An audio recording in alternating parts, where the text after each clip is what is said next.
Good morning, students. Last time we had seen what were the various causes of the revolt of 1857. Now, in today's class, we will be seeing after the revolt of 1857 what was the impact of it into different parts of our country. We all know that it started from Barakpur in West Bengal, where Mangal Pandey and other soldiers refused to use the greased cartridges, in which it was believed that it contained the fat of pig and cow, and because of that Hindus and Muslims both got angry, and it resulted in the beginning of the revolt of 1857. But Mangal Pandey was captured and hanged on 8th April 1857. But we can say it was the beginning of the revolt of 1857, or you can say the first war of independence. Because of the death of Mangal Pandey, now the Indian soldiers, they got very angry and they started attacking over British bungalows and they set them on fire.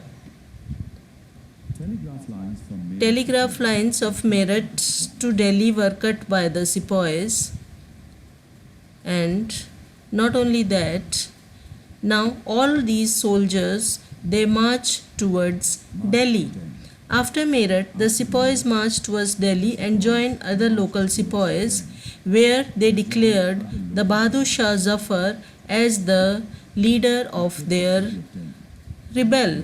The sepoys' army captured the city of Delhi and killed all European officers in the city. Bahadur Shah Zafar, he was declared Emperor of Hindustan on 11th May 1857, and that you can say was considered as the leader of all the rebels.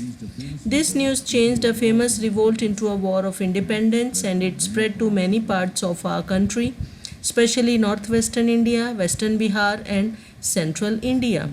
The British reinforcement from Punjab changed the tide of the revolt, because British reinforcement headed towards Delhi. The British recovered Delhi in September 1857.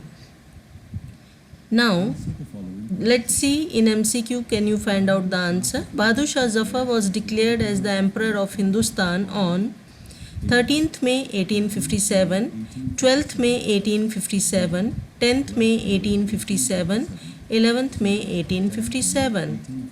Your answer is D, 11th May 1857. That was the date on which Bahadur Shah Zafar was declared as the Emperor of Hindustan or India.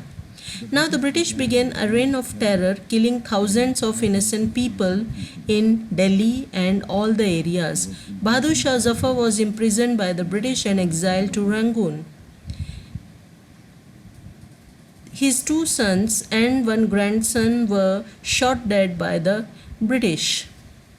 Now at Kanpur, Peshwa Bajirau's second son Nana Sahib led the revolt, and he continued the revolt against the British rule. Nana Sahib was captured the city of Kanpur and declared himself as the Peshwa. But the British reinforcement managed to recapture the city of Kanpur also. Nana Sahib managed to escape British, but his general Tatya Tope continued the struggle, but he was captured and hanged. At Lucknow, disbanded soldiers of Awadh army, talukdars and peasants took part in the revolt of Lucknow. Now, but Lucknow, the rebels were also captured and hanged, while the Begum escaped to Nepal. At Lucknow, Begum Hazrat Mahal, the wife of Wazid Ali Shah, she had taken the control of the revolt at Lucknow, but because it was also captured by the British, she escaped to Nepal. Now, Jhansi. Jhansi was led by Rani Lakshmibai. She was very young and she continued the fight against the British. She did not had any child, and when she adopted that, so on the doctrine of lapse, her area or Jhansi was captured. Rani of Jhansi took the help of Tatya Tope to capture the fort of Gwalior and oust the Scindias who were loyal to the British.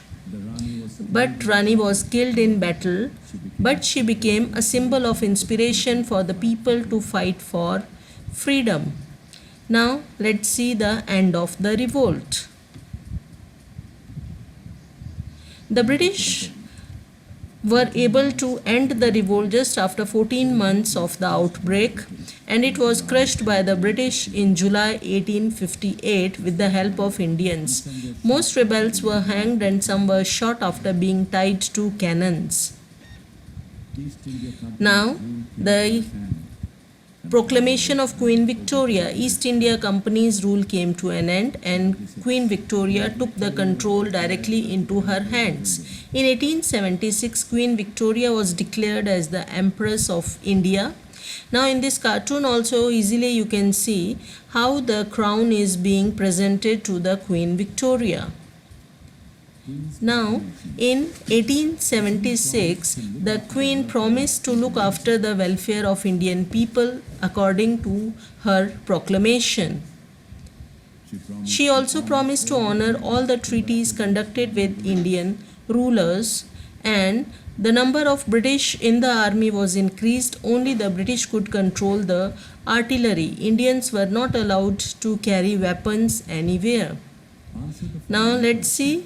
You can answer this question. Queen Victoria was declared as the Empress of India in 1878, 1879, 1876 or 1877. The correct answer is C, 1876. Now, let's recapitulate the lesson. British Governor General showed no respect towards treaties conducted with Indian rulers, leaving them feeling insecure and threatened. Various sections of the society felt exhausted by the repressive policies of the British Company. Conversion efforts of Christian missionaries and social reform shook the very foundation of religious beliefs of Hindus and Muslims. Indian sepoys in the British Army were abused on racial and religious grounds, means they were ill-treated by the Britishers, and their sentiments were sparked by the death of Mangal Pandey. The revolt of 1857 was crushed due to many reasons. It has the main centers in the central India only, means it did not spread to other parts of the country. The revolt erupted in the cantonment areas as they comprised of Indian sepoys in large numbers. Local rulers revolted for personal interest, but the British defeated them with local support. The Indian power was transferred from the British Company to British Queen, and the British adopted favorable policies towards Indian ruling class to maintain their rule in India. So this way we had seen there were lots of reasons for the failure of the revolt of 1857. One of the most important reason was lack of unity among the Indians, because they all were fighting for their personal reasons. Nobody was fighting for independence or freedom of the country. So that's all in today's lesson. Remaining will continue in our next class. See you.